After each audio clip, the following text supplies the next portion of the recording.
man thinks he's losing the country. You watch the news like, we're losing everything. We're fucking losing affirmative action and illegal aliens, and we're fucking losing the country. Losing? Shut the fuck up. White people ain't losing shit. If y'all losing, who's winning? It ain't us.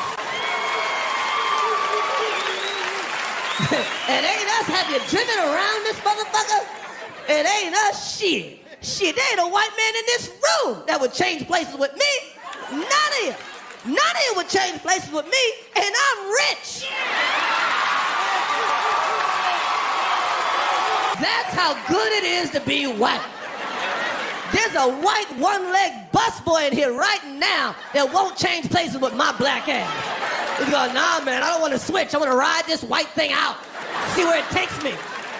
Do you really think that some of the guys that you dealt with at NBC, no names, right? Because there's lawsuits for that too, that some of these guys really want to promote racism actively, or is it a subconscious? I just think it's part of capitalism, is to promote racism, you know, right? In order to make things work. If you feel better because you're white and you can get a job, you use that. I mean, you know, I would. Absolutely. Say, I'm sorry, Jack, but shit, they say I'm white. I'm going to use this. Right, absolutely. Get this job. I'm hungry, you know. But, and that separates people. So they keep people separated, and that keeps them from thinking about the real problem. That's as simple as I see it. Probably is not that simple, but... Now, all right, you and I are about the same age, right? We're in our mid-30s. How long is it going to take before guys who think like you, and I say guys who think like me, people who don't want to have racism in the country, people who don't want to be oppressing any minority, whatever it is, sexual, whatever minority, really get into positions of power and can change things? You can't get in a position of power, it seems, if you think like that. It seems that the only time you get in a position of power is if you're like the people that are in power. To me, I mean, that's the way it goes. I mean, people that get to become executives become like the people that were already executives. I don't know, maybe... They go in with good intentions, but it eats them up. It's like a cesspool, you know, it just gets on you and it starts eating. The system levels them. Pretty soon it's all gone. Is that what a cesspool sounds like? Yes. There is nothing natural about saying that this is my part of the world and no one else can come in here. This is something that has been produced through the 20th century. I don't think that it makes sense in the abstract to say that we should be pro-migration or anti-migration, right? Migration as a political question is always, to me, context dependent. I don't think Palestinians should be asked to have open borders to settlers.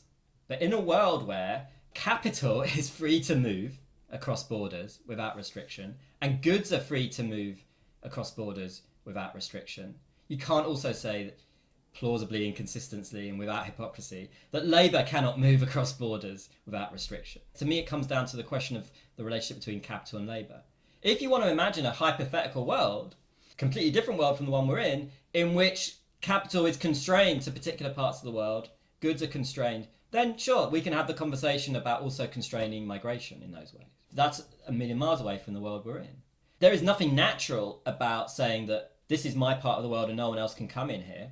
This is something that has been produced through the 20th century, right? Like passports were only invented around 1900. In Britain, until the 1960s, anywhere that you lived within the British Empire, which included half the world, large parts of Africa, Asia, the Caribbean, anyone from those parts of the British Empire more or less was free to move to Britain without any restriction. So there's nothing natural about saying, oh no, we have to restrict movement. That started to really happen in the 1970s, is when we really started to say, no, we want these infrastructures of bordering that become very violent over the following decades up to the present day, that result in the deaths of thousands and thousands of people. Europe has caused the death of 40,000 at least, mainly by drowning in the Mediterranean, right? Because we make it impossible for people to come into Europe. We're willing to shoot people who are trying to come into Europe. A few years ago, you had the people being shot at as they were trying to come from Morocco into Spain. The shooting was praised by even our socialist friends, the Spanish Prime Minister Pedro Sanchez.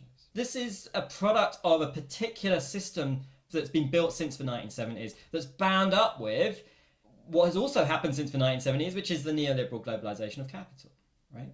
So the two go hand in hand. You want freedom of movement of capital, and you want to use violence to stop the freedom of movement of labour. Why? Because if you allow labour to move more freely, then it undermines your ability to have a racial differentiation in the wages that you pay on both sides of that border. You can pay someone 1/5 of the wage in Mexico compared to what they'd be paid on the other side of the border in the United States. So that enables you for capitalists to go across the border, outsource production, and save their labor costs and have greater profits, right? That's what borders are doing. That's what ultimately borders are doing. And creating a undocumented workforce within the United States that can also be more heavily exploited because it's more heavily policed, because it's racially segregated from the rest of the working class of the United States, right? Racism becomes profitable to capitalism. Borders is a part of that. That is how we need to understand the politics of borders, and that is why abolishing that border between the United States and Mexico is an anti-racist proposal and a pro-working class proposal for working classes on both sides of the border, and an anti-capitalist proposal. And we need to understand that that segregation of working classes that borders carries out is as violent and as racist as Jim Crow segregation or apartheid South Africa. It results in as much violence. Like in 2021, so this is not a Trump policy, but a Biden policy. In 2021, 1 million people were expelled from the United States. 1 million people, mainly Mexicans. That's ethnic cleansing on a huge scale.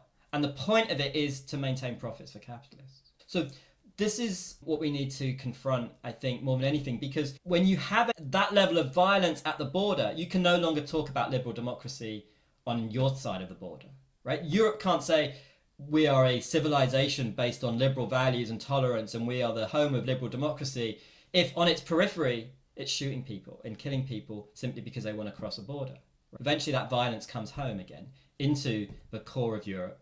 And that's exactly what the far right are doing. The far right are saying, no, we're not a tolerant Europe. We don't want to be a tolerant Europe. We don't want to be a liberal Europe. Let's stop the hypocrisy and the contradictions between what we say and what we do. Let's just admit that we are trying to exclude people and that we want to create a white Christian Europe.